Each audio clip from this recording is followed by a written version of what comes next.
The tank destroyer was already burning when Audie Murphy climbed onto it.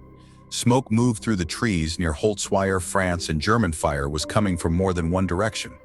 Behind him, Company B was pulling back toward the woods. In front of him were tanks, infantry, and a road the Germans wanted badly.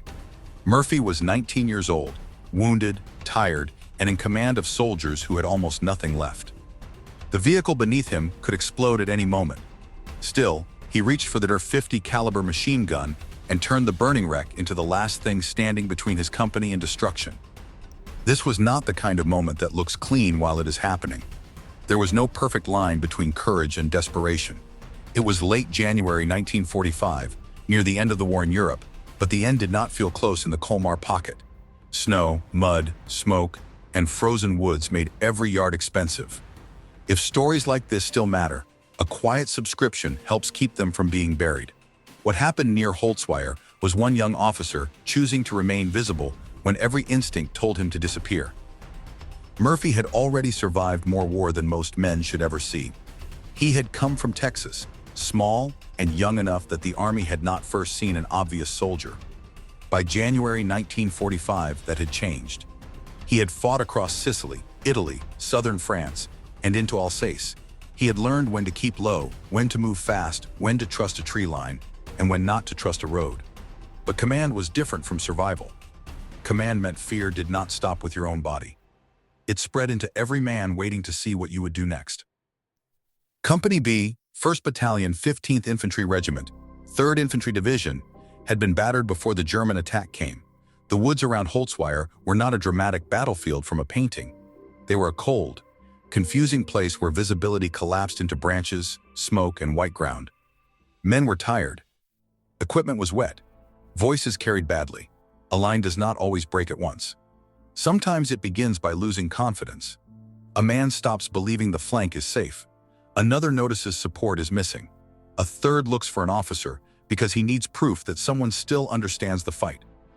The Colmar Pocket had made that kind of proof difficult to find. It was a battlefield of villages, frozen fields, narrow roads, and dark patches of timber that seemed to hide danger in every direction. The Germans were not simply running away in disorder. They were still striking where they could, still using armor where the ground allowed it, still punishing anyone who mistook January 1945 for a clean ending. American soldiers could feel the war moving toward Germany, but they could also feel how easily the last months could kill them. A man did not survive because the calendar promised victory. He survived because someone held the next patch of ground. Then the Germans came with 6 tanks and waves of infantry. That phrase can sound simple in a citation, but on the ground it meant engines before shapes and pressure, before anyone could count it clearly. German infantry moved with the tanks, and that mattered. Tanks without infantry could be isolated. Infantry without tanks could be pinned. Together, they could roll through a thin company and turn withdrawal into collapse. Murphy had to decide whether staying in place was useful or only a slower way to be surrounded. He ordered his men to withdraw to prepared positions in the woods. That order was not surrender. It was the only shape survival still had. The company needed cover, space, and time. Men began moving back, carrying weapons, helping the wounded, and trying not to let movement become panic. Murphy did not go with them. He remained forward at his command post and kept directing artillery by telephone.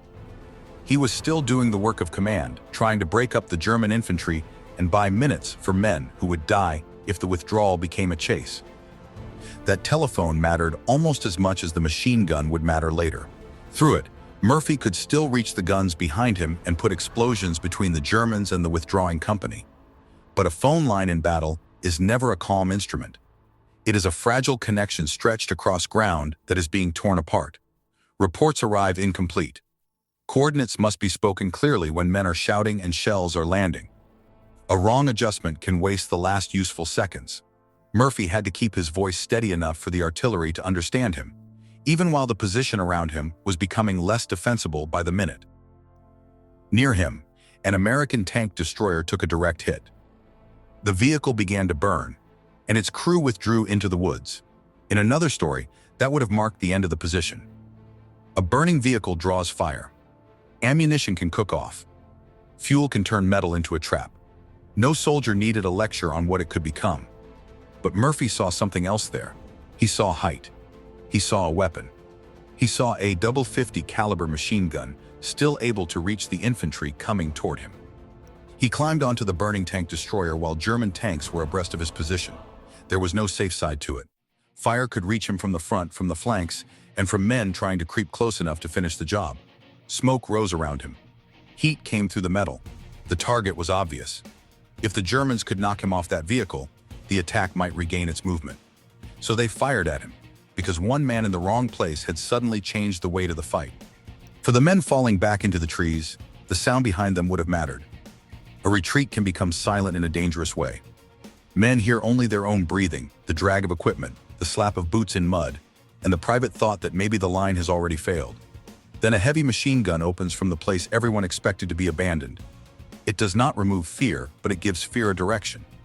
It tells men that the rearward movement is still a maneuver, not a route. It tells them the officer who ordered them back has not used that order to save himself. Murphy began firing into the advancing infantry. A .50 caliber did what rifles could not do at that moment. It reached through the open ground with brutal authority, forcing men down, breaking movement, and making the infantry hesitate. The German tanks began losing the close support they needed. That is how one exposed position can matter more than it should. Not because it destroys everything in front of it, but because it changes timing. It interrupts a push that depends on confidence. It gives frightened men in the woods a few seconds to breathe, reload, and believe the line has not vanished. The Germans had to solve a problem that should not have existed. Their attack had weight, armor, and numbers. The American forward position should have folded back under pressure. Instead, a single gun kept tearing at the infantry and forcing movement to break into pieces. Men could no longer advance as one mass. They had to drop, scatter, crawl, look for cover, and search for the muzzle flashes through smoke. Every delay gave artillery more time to fall. Every pause gave Company B more time to settle into the woods. The attack was still dangerous, but it was no longer moving with the same certainty. For about an hour, the Germans tried to kill him. A few seconds under fire can stretch until a man feels trapped inside them. A minute can become an argument with the body. An hour is something else entirely. Murphy kept firing. He kept directing fire.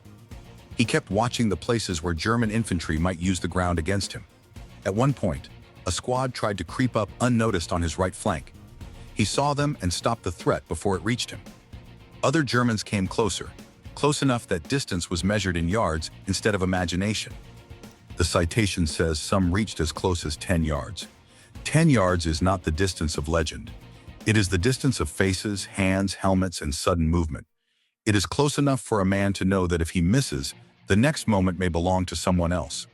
Murphy was wounded in the leg, but he did not leave the position. The wound did not make him fearless. Nothing in the record suggests he had stopped being human. It simply did not change the problem in front of him. His company still needed time, and the woods still had to be held. The strange part of such a stand is that it can look decisive only afterward. In the moment, Murphy could not know which burst had bought enough time, which artillery adjustment had landed close enough, or which German squad had been the one that might have broken through. He could not see the entire battlefield from the burning vehicle. He could only see pieces, a movement through smoke, a helmet near a ditch, a group beginning to rise, a tank holding back because the infantry around it had lost momentum. Heroism, in that form, was not a picture. It was repeated attention under conditions that tried to destroy attention. When his ammunition was exhausted, Murphy finally left the tank destroyer and made his way back to his company. He refused immediate medical attention. That detail sounds clean until it is placed in the scene. A wounded man returning from a burning vehicle should have been finished with the fight. But Murphy had not held the attack just to watch the position collapse afterward. He organized the men for a counterattack. The company moved back against the Germans, and the enemy withdrew. By the end, the citation credited Murphy with killing or wounding about 50 enemy soldiers and saving his company from possible encirclement. The counterattack is easy to pass over because the image of the burning tank destroyer is so strong. But it was the part that proved the stand had worked. Murphy had not merely survived a spectacle. He had kept enough structure alive for Company B to act again. Men who had been falling back were now moving forward. The woods that had nearly become a refuge from collapse became a base for pressure. The Germans, who had expected the line to break, now faced soldiers who had recovered just enough discipline to strike back. That is what time had purchased. Not comfort, not safety, a chance to still be a fighting unit. That number is important, but it is not the whole story. The larger number was the number of men behind him who lived because the German attack lost momentum. The larger fact was that Company B remained a company, not a scattered list of casualties in the woods. The larger burden was what had been required from one young officer to make that possible.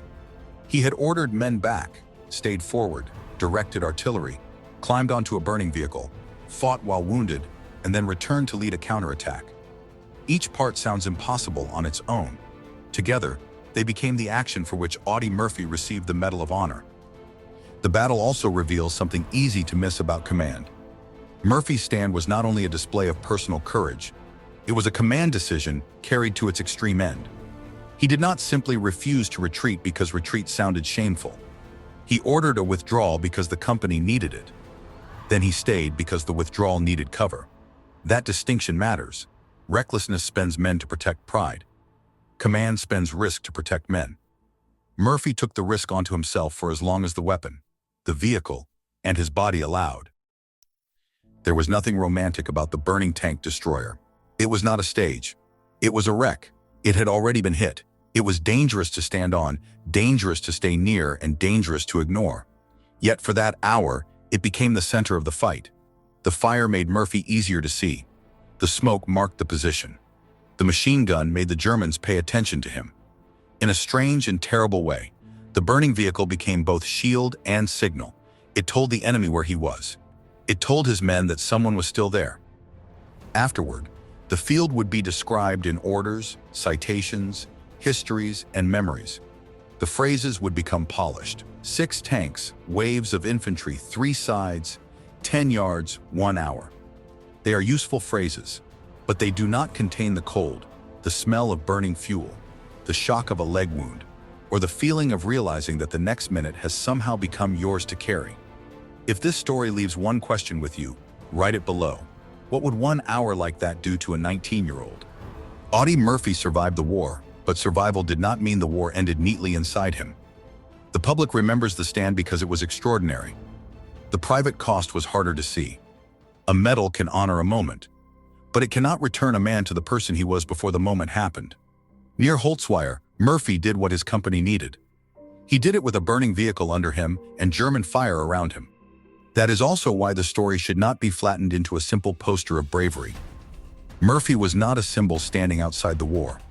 He was a young man inside it, shaped by hunger, exhaustion, command responsibility, and months of violence before Holtzwihr ever appeared on a map. The action was extraordinary, but it came from a real body in a real place. He felt pain. He saw men he knew in danger. He understood that waiting too long could kill them, and moving too soon could do the same. The Medal of Honor recognized what he did, but the human meaning sits in what the citation cannot fully say. The men who survived that day did not need the language of legend to understand what had happened. They had seen the practical version of courage. It was not a speech. It was a man staying near a phone when the position was failing. It was a wounded officer climbing onto a wreck because the weapon still worked. It was a company finding enough time to become organized again. Later, people could call it impossible. In the woods, it had been simpler and heavier than that. Someone had to hold the Germans long enough for the others to live. That is why the small details matter as much as the official numbers. The burning vehicle, the telephone, the snow, the 10 yards, the exhausted ammunition, the refusal of treatment, and the counterattack are not decorations around the story. They are the story. They show how close the event came to becoming a disaster with no famous ending at all. If the gun had failed sooner, if the line had moved too slowly, if the Germans had pushed one squad a little closer, Company B might have been remembered differently. History often turns on moments that look fragile while they are happening. The reason this standstill matters is not that one man made war look glorious. It matters because it shows how narrow survival can become. A company can depend on a phone line, a machine gun, a damaged vehicle, and the decision of a wounded officer not to move yet.